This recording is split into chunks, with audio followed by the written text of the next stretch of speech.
Hello friends, అందరూ బాగున్నారా? Welcome to our channel Telugu brainiac 369. ఈ వీడియో థంబ్నెయిల్ చూడగానే మీ అందరికీ ఆశ్చర్యం కలిగి ఉంటుంది.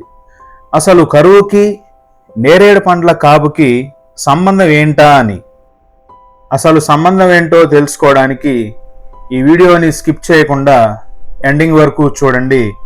ఇలాంటి ఇంట్రెస్టింగ్ ఫ్యాక్ట్స్ తెలుసుకోవడం కోసం మా ఛానల్ని సబ్స్క్రైబ్ చేసుకోండి. బయట ఎండలు బగబగా మండిపోతూ ఉన్నాయి. ఒకరోజు నేను ఫ్రూట్స్ కొందామని ఫ్రూట్ మార్కెట్కి వెళ్ళాను.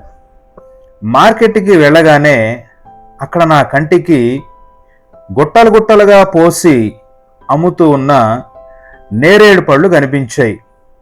వెంటనే నాకు ఆశ్చర్యం కలిగింది. ఈ ఏడాది మార్కెట్లో నేను గత 20 సంవత్సరాల్లో ఎప్పుడూ చూడనంతగా నేరేడు పండ్లు కనిపిస్తూ ఉన్నాయి.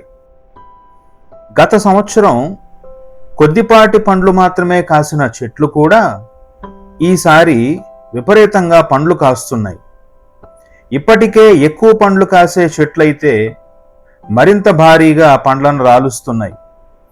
అసలు ఇలా ఎందుకు జరుగుతోంది అని ఆలోచించినప్పుడు చిన్నతనంలో మా పెద్దవాళ్ళు చెప్పిన మాట గుర్తొచ్చింది. వేసవిలో నేరేడు చెట్టు ఇంతగా పండ్లు రాలిస్తే ఆ సంవత్సరం కరువు వచ్చే అవకాశాలు ఎక్కువ. ఆశ్చర్యకరంగా శాస్త్రం కూడా ఈ సాంప్రదాయ జ్ఞానాన్ని చాలా వరకు సమర్థిస్తుంది. వృక్షశాస్త్రంలో ఈ పద్ధతిని మాస్టింగ్ లేదా స్ట్రెస్ ఫ్రూటింగ్ అని పిలుస్తారు. పెద్దల నమ్మకాలు, ఆధునిక వృక్షశాస్త్రంలోని మాస్టింగ్ సిద్ధాంతం ఈ హెచ్చరిక వెనుక ఉన్న తర్కాన్ని వివరిస్తున్నాయి.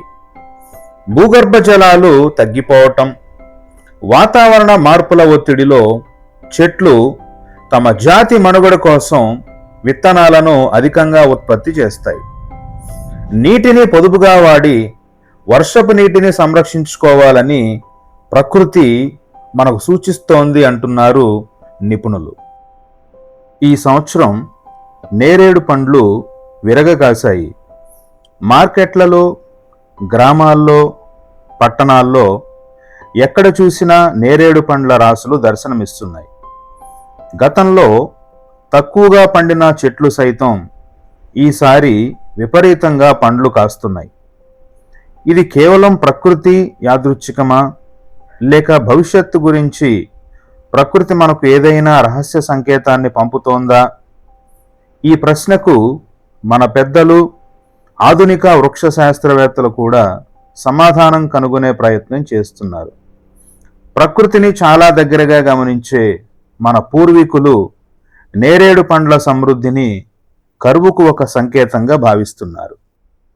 చాలా వృక్ష జాతులు కొన్ని సంవత్సరాల్లో అసాధారణంగా ఎక్కువ పండ్లు లేదా విత్తనాలు ఉత్పత్తి చేస్తాయి. దీనిని మాస్టింగ్ అని అంటారు. ఇది చెట్టు తన జాతి మనుగడ కోసం అనుసరించే ఒక సహజ వ్యూహం. భూగర్భ జలాలు తగ్గటం, దీర్ఘకాలిక ఎండలు, ఉష్ణోగ్రతల పెరుగుదల లేదా ఇతర వాతావరణ ఒత్తిళ్లు ఎదురైనప్పుడు చెట్లు తమ జీవన చక్రంలో మార్పులు చేస్తాయి. అలాంటి సమయాల్లో చెట్లు కొత్త కొమ్మలు, ఆకులు రావడంపై కాకుండా పండ్లు, విత్తనాల ఉత్పత్తిపై ఎక్కువ శక్తిని వెచ్చిస్తాయి. నేరేడు చెట్ల వేర్లు చాలా లోతుగా భూమిలోకి వెళ్తాయి. పై పొరలో నీరు లేకపోయినా అవి భూగర్భ జలాలను ఉపయోగించుకోగల సామర్థ్యాన్ని కలిగి ఉంటాయి. అలాంటి శక్తివంతమైన చెట్లకు సైతం నీటి ఒత్తిడి కనిపిస్తే అది భూగర్భ జలాల పరిస్థితిపై ఒక తీవ్రమైన హెచ్చరిక సంకేతంగా భావించవచ్చు. అందుకే మన పూర్వీకులు నేరేడు చెట్లను గమనించి వాతావరణం గురించి అంచనాలు వేసేవారు. ఈ సంవత్సరం ఏర్పడిన ఎల్ నినో ప్రభావం వల్ల 12 రాష్ట్రాలపై తీవ్ర ప్రభావం ఉంటుందని వాతావరణ శాఖ ప్రకటించింది. ఇందులో తెలుగు రాష్ట్రాలు కూడా ఉన్నాయి. వర్షపాతం గణనీయంగా తగ్గే అవకాశం ఉందని వాతావరణ శాఖ అంచనా వేయడంతో నేరేడు పండ్ల సమృద్ధి అనే సంకేతం మరింత ప్రాధాన్యతను సంతరించుకుంది. నేరేడు చెట్టు ఆత్మహత్య చేసుకోవడం లేదు.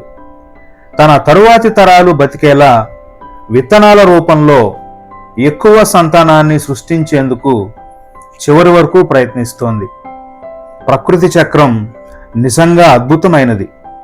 మన పెద్దలు తరతరాలుగా గమనించి చెప్పిన విషయాలు ఆధునిక శాస్త్రం చెప్పే విషయాలతో చాలాసార్లు సరిపోతుంటాయి. కాబట్టి ఈ ఏడాది నేరేడు పండ్ల సమృద్ధిని ఆనందించండి, కానీ ప్రకృతి ఇస్తున్న ఈ హెచ్చరికను కూడా గమనించండి. నీటిని పొదుపుగా వాడండి.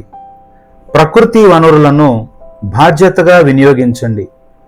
అదే భవిష్యత్ తరాలకు మనం ఇవ్వగలిగేటువంటి గొప్ప బహుమతి.